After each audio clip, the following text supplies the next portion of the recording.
আজকে আমি করাবো ল্যাংমুর অ্যাডজর্পশন আইসোথার্ম। ইন 1916 ল্যাংমুর তার এই অ্যাডজর্পশন আইসোথার্মটা প্রপোজ করেছিলেন। তিনি মেনলি কতগুলো অ্যাজাম্পশনের উপর বেস করে এই অ্যাডজর্পশন আইসোথার্মটা ডিরাইভ করেছিলেন। সেই অ্যাজাম্পশনগুলো হলো the adsorb gas behaves ideally in vapour phase, অর্থাৎ যে গ্যাসটা অ্যাডজর্ব হবে সেই গ্যাসটা ভেপার ফেজে আইডিয়ালি বিহেভ করে। আর second assumption is only a monolayer is formed by the adsorbed gas, অর্থাৎ অ্যাডজর্ব গ্যাসগুলো শুধুমাত্র সলিড সারফেসের উপর মোনো লেয়ারই ফর্ম করে, মাল্টি লেয়ার ফর্ম করে না। অর্থাৎ যদি এইরকম একটা সলিড সারফেস আছে, সেখানে গ্যাসগুলো কী তৈরি করে বলছে অ্যাজাম্পশন অনুযায়ী মোনো লেয়ার ফর্ম করে।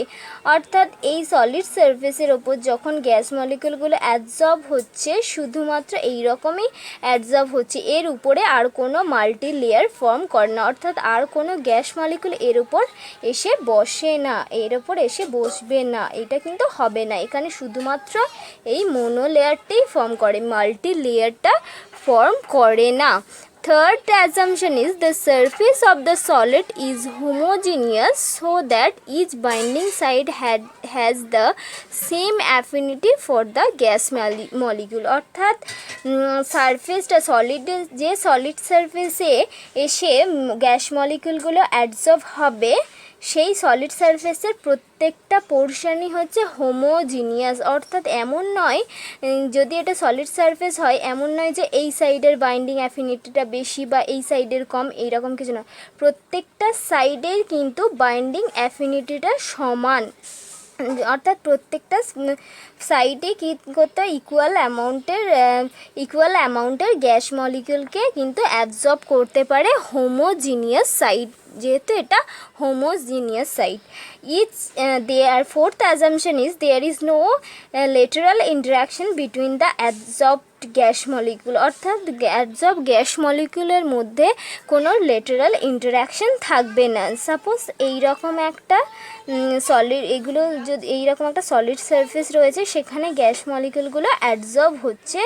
যদি এইরকম সাপোজ এটাকে ঘর করে দিলাম, এইভাবে ড্র করলাম, যদি এইরকম এখানে সাপোজ এখানে একটা গ্যাস মলিকুল অ্যাডজর্ব হয়েছে, এখানে একটা গ্যাস মলিকুল অ্যাডজর্ব হয়েছে, বা এখানে একটা হয়েছে, এখানে একটা হয়েছে, সেই গ্যাস মলিকুলগুলোর মধ্যে কিন্তু কোনো রকম লেটারাল ইন্টারাকশন, মানে এই গ্যাস মলিকুলটার সঙ্গে এটার কোনো লেটারাল ইন্টারাকশন হবে না, বা এইটার সঙ্গে এটার কোনো লেটারাল ইন্টারাকশন হবে না, কোনো রকম লেটারাল ইন্টারাকশন কিন্তু হবে না যে গ্যাস মলিকুলগুলো অ্যাডজর্ব হবে।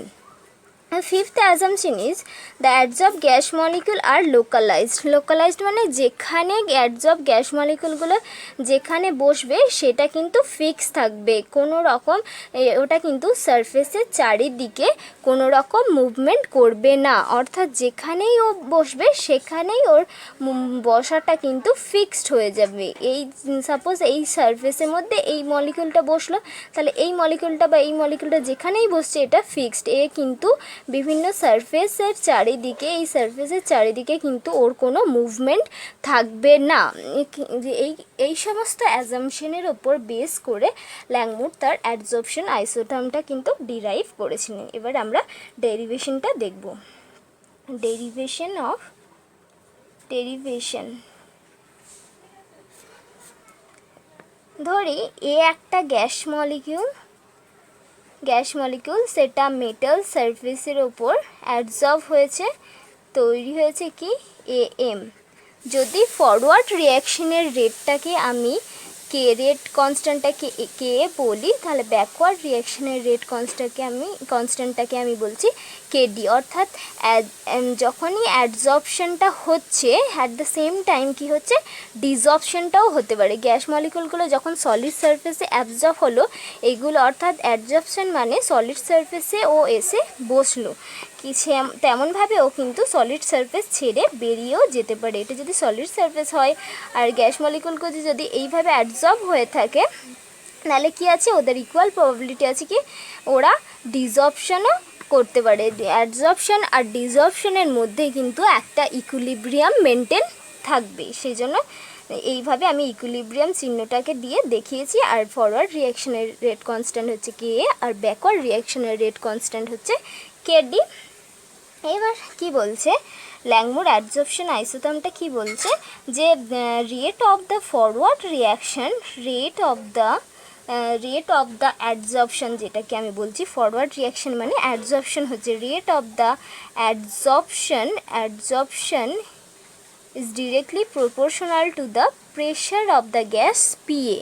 Rate of the adsorption হচ্ছে pressure of the গ্যাসের সঙ্গে proportional at the same time কি number of site available, যেটা হচ্ছে n into 1 minus theta।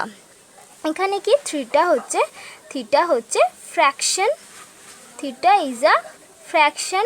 কিসের রেশিও, এটা একটা রেশিও, সেটা হচ্ছে theta equals to number of sites occupied, কতগুলো সাইট আমার অকুপাইড আছে, divided by number of sites available, কতগুলো সাইট আমার অ্যাভেলেবেল আছে। এদের রেশিওকেই আমি বলছি কি, এদের রেশিওকেই বলা হচ্ছে থিটা। আর এনটা কি, N is the total number of sight, মানে যে সলিড সারফেসে এসে গ্যাসটা অ্যাডজর্ব হচ্ছে, সেক্ষেত্রে এনটা কি হচ্ছে টোটাল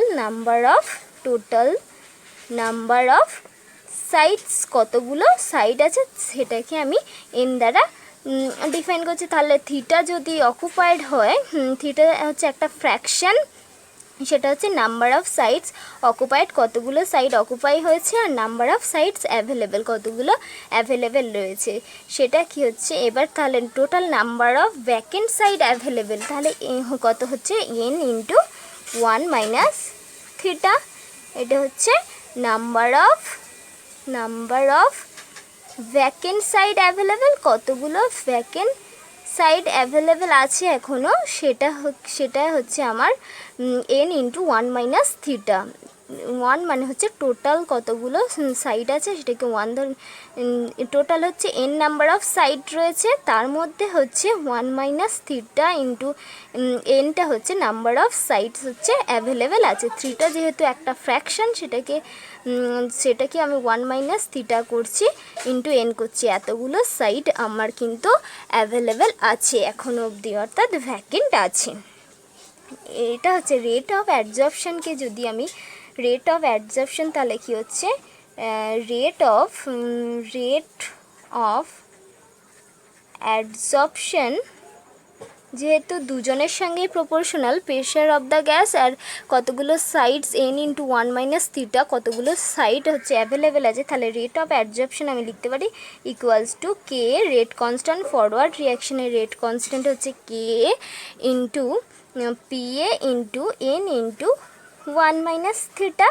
এটা হচ্ছে কিসের রেট অফ অ্যাডজর্পশন, যেহেতু এগুলোর প্রপোর্শনাল বলেছিলাম, তাহলে এইভাবে আমি প্রপোর্শনাল থেকে যখন আমি ইকুয়াল টু নিলাম একটা কনস্ট্যান্ট আসবে, আর যেহেতু অ্যাডজর্পশন হয়েছে সেক্ষেত্রে আমি বলছি কে এটা হচ্ছে অ্যাডজর্পশনের রেট কনস্ট্যান্ট, সেটাকে আমি কে বলছি, আর পি এটা হচ্ছে pressure of the gas into n into 1 minus theta. এখানে এন ইন্টু 1 মাইনাস থিটা হচ্ছে কি number of vacant site available, কতগুলো সাইড এখনও ভ্যাকেন্ট রয়েছে। এবার কি হবে, rate of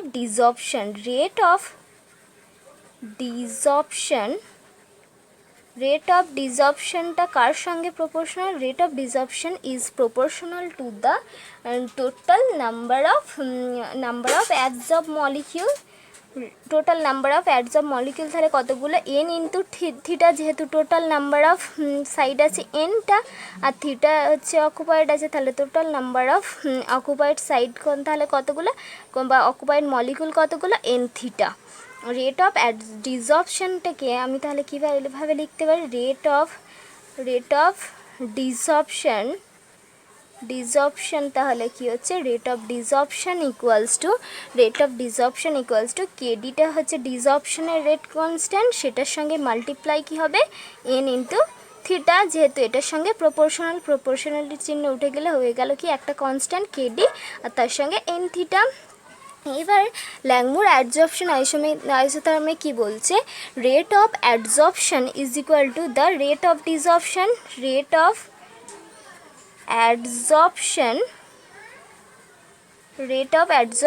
is equal to rate of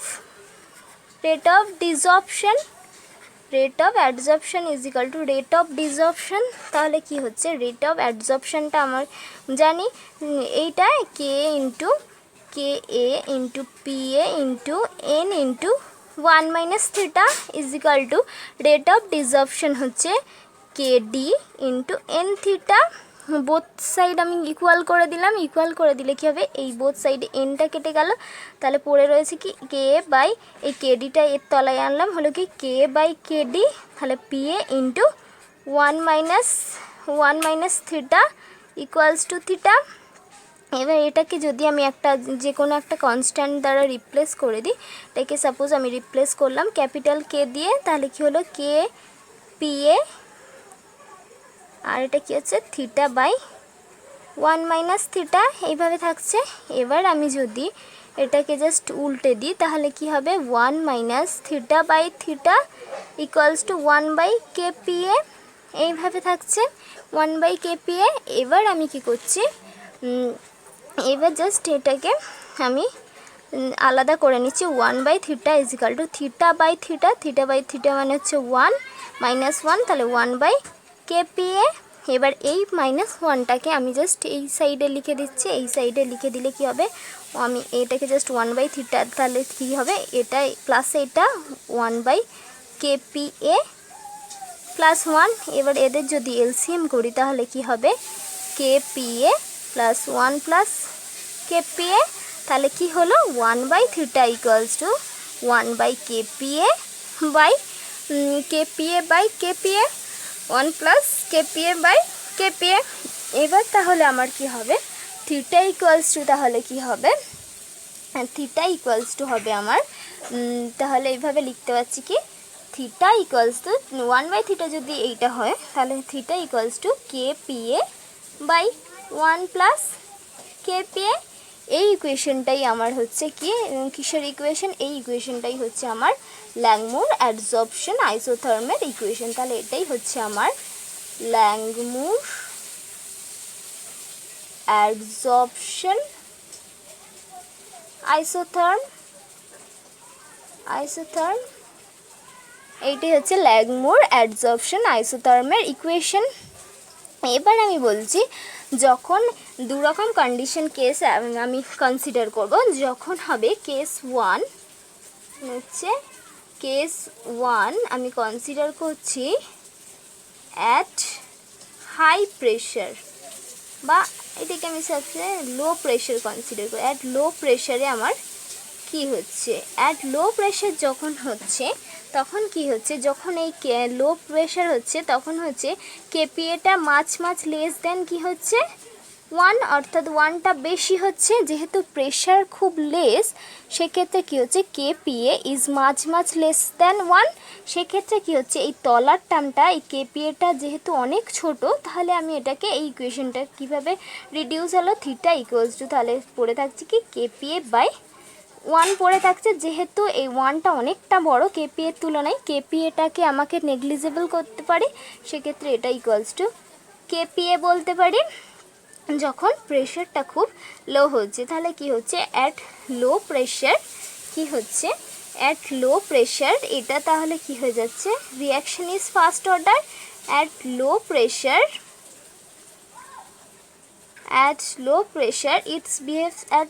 it behaves as first order reaction. খুব প্রেশার যখন খুব লো হচ্ছে এটা ফার্স্ট অর্ডার রিঅ্যাকশনের মতো বিহেভ করছে, যেহেতু পি এর যে পাওয়ারটা আছে সেটা 1 আর কেটা একটা constant first order. At low pressure it behaves as a first order reaction. আর সেকেন্ড কেসটা আমি কি কনসিডার করছি, কেস 2 আমি কি কনসিডার করছি, কেস 2 হচ্ছে at high pressure. At high প্রেশারে কি হচ্ছে, যখন প্রেশারটা খুব হাই হচ্ছে তাহলে KPAটাও কি হচ্ছে মাছ গ্রেটার দেন 1, তাহলে আমি সেক্ষেত্রে কি লিখতে পারি থিটা। এই যে ইকুয়েশনটা আছে এখানে যদি কেপিএটা মাছ গ্রেটার দেন 1 হয় তাহলে এই 1 প্লাসটাকে আমি 1টাকে নেগলেক্ট করতে পারি, তাহলে কেপিএ পড়ে থাকছে, উপরে থাকছে কেপিএ, তলায় থাকছে কেপিএ, তাহলে পড়ে থাকছে কি থিটা ইকুয়ালস টু 1। তাহলে আমি কি বলতে পারছি যখন প্রেশারটা খুব হাই হচ্ছে তাহলে রিয়াকশানটা কেমন হচ্ছে, reaction is at at high pressure reaction is as like zero order reaction at low pressure the reaction is like its behaviorটা কেমন হবে, এর বিহেভিয়ারটা হবে as like zero order reaction, মানে কি হবে টোটাল সারফেসটাই কভার হবে ওই mono layer of the gas thereby making the reaction is independent of pressure। এখানে কোনো প্রেশার টার্ম থাকছে না, তার মানে আমি কি বলতে পারি যে entire surface is covered by the monolayer of the gas, surface is covered by the monolayer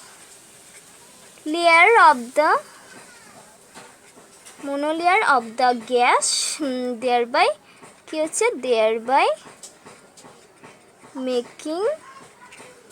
thereby making the reaction rate হচ্ছে reaction rate independent of pressure, অর্থাৎ এখানে কিন্তু কোনো রকম প্রেশারের টার্ম নেই।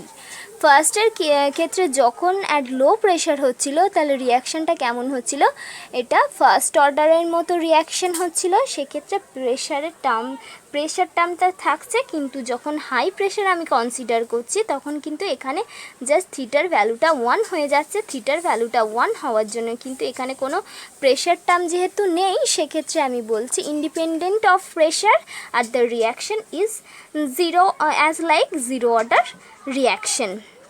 প্লিজ যদি ভিডিওটা ভালো লেগে থাকে প্লিজ কমেন্ট করো, আর কোনো জায়গায় কোনো রকম বুঝতে অসুবিধা হলেও প্লিজ কমেন্ট করে আমাকে জানিও। আর যদি ভিডিওটা ভালো লাগে বন্ধুদের সঙ্গে শেয়ার করো, সাবস্ক্রাইব করো আমার চ্যানেলটা।